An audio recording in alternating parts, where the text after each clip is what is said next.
Emmanuel, je le disais, hein, donc vous êtes Business Program Director chez Axway, un éditeur spécialiste des API. Alors, pour commencer, Emmanuel, est-ce que vous pouvez présenter Axway en 2 mots?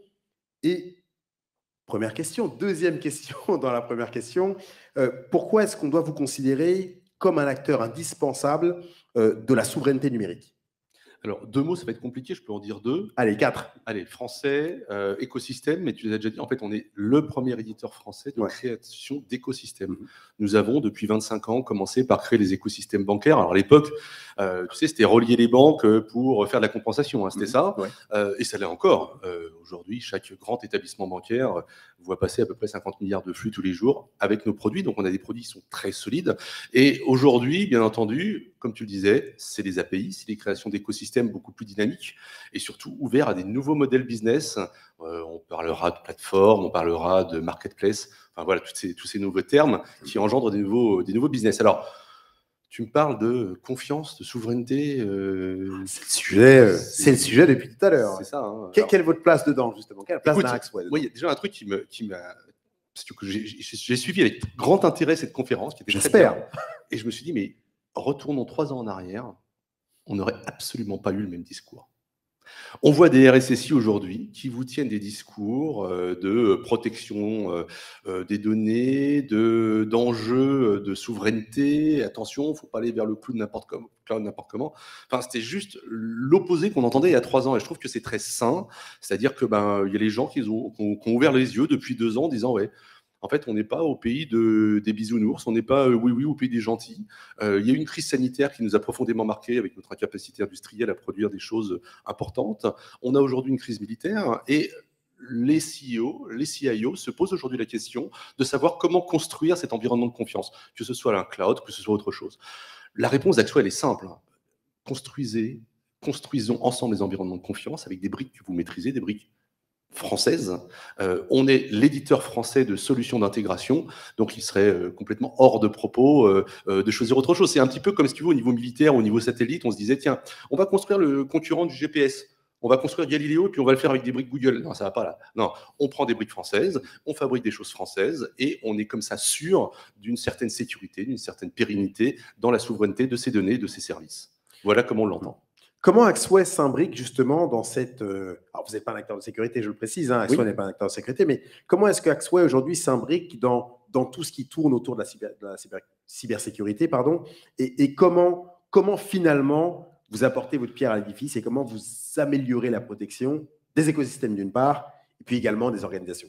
Alors, il y a plusieurs niveaux de réponse. Le premier niveau de réponse, c'est qu'on s'allie à des grands acteurs. Alors, on est déjà allié forcément avec les grands acteurs du cloud, mais aujourd'hui, avec OVH, avec Sopra, on construit la Digital Trusted Platform. C'est une plateforme de souveraineté cloud. Donc, c'est un premier niveau de réponse sur lequel nous n'aurons que des briques de confiance. Après, derrière, au niveau de la sécurité au sens large, Axway n'a jamais été effectivement considéré comme un pur player de la sécurité. Pour autant, on embrasse la sécurité de manière complètement transverse. C'est-à-dire qu'on ne la gère pas, on la gère au niveau unitaire. On est certifié PCI DSS pour les flux bancaires. On est certifié EAL4+, pour nos développements dans les environnements militaires.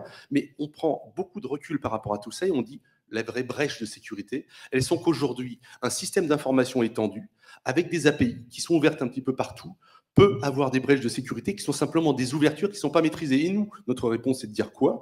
On va proposer au DSI, au CEO, d'avoir un catalogue de l'ensemble du périmètre de son système d'information et on pourra décider à chaque moment de est-ce qu'on ouvre ou est-ce qu'on n'ouvre pas et comment on va ouvrir ce nouveau service à telle ou telle personne. Donc, on a cette espèce de maîtrise globale qui est beaucoup plus une réponse unitaire de la sécurité, je trouve. Donc, on imagine un contexte très concret. On a un groupe qui fait l'hospitalité, qui veut proposer des offres d'assurance, par exemple. Il peut choisir d'ouvrir ou pas, d'ailleurs, à des gens de son écosystème, à des assureurs, à des gens qui vont assurer des bijoux, des voitures, ainsi de suite. Et vous permettez justement d'avoir un niveau de granularité dans cette ouverture. On a déjà cette capacité d'inventorier tout ce qui est ouvert, parce qu'il y a souvent des choses qui sont ouvertes dont le DSI n'est même pas au courant.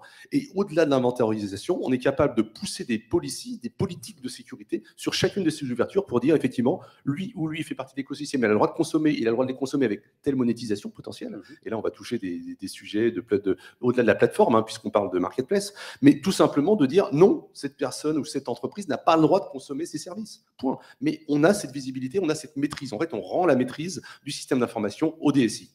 Est-ce que cette maîtrise, Emmanuel, est-ce qu'elle n'est pas finalement, est-ce qu'elle ne peut pas constituer un frein, comme on la présente là à l'instant?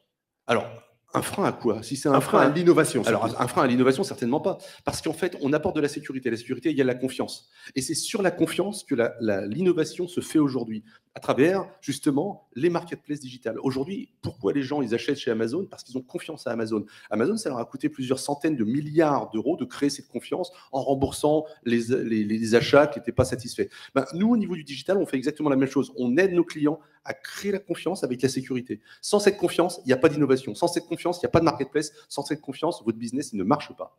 Et donc, nous sommes un acteur de sécurité pour justement créer l'innovation à travers la confiance.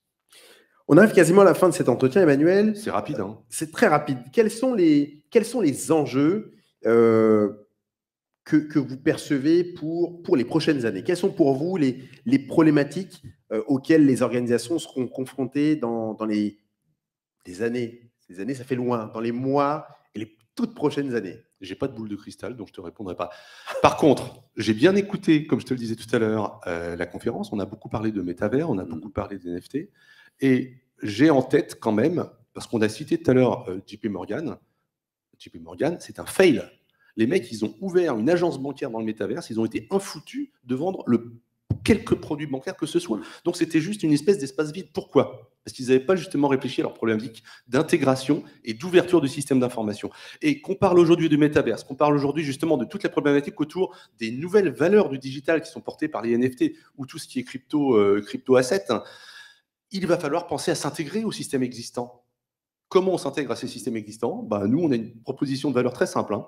On vous met une plateforme API, on vous met les vrais standards et vous pourrez exposer votre nouvelle agence dans le métaverse en toute sécurité. Donc, dans cet univers-là qui s'approche et qui existe déjà, on parlait de Decentraland tout à l'heure, il y a pas mal de gens qui proposent d'ores et déjà des services. Vous êtes déjà prêts, vous avez déjà une plateforme, des outils qui vont permettre à des Nike, par exemple, peut-être d'autres grands acteurs. Ou des JP Morgan. Ou des JP Morgan. Ils peuvent venir nous voir. Ou des JP Morgan qui peuvent vous voir, parler avec vous et mettre en place une vraie plateforme une vraie connexion avec l'écosystème. Bah, si demain, nos pendants clients bancaires souhaitaient faire exactement la même chose que JP Morgan, ça leur prendrait 2 minutes et ils pourraient ouvrir de manière très sécurisée leurs environnements virtuels de bancarisation virtuelle à travers nos API, parce qu'on respecte forcément des standards, parce qu'on a le plus haut niveau de sécurité qu'ils attendent et qu'on est capable justement de créer les nouveaux business de demain, notamment à travers les marketplaces digitales.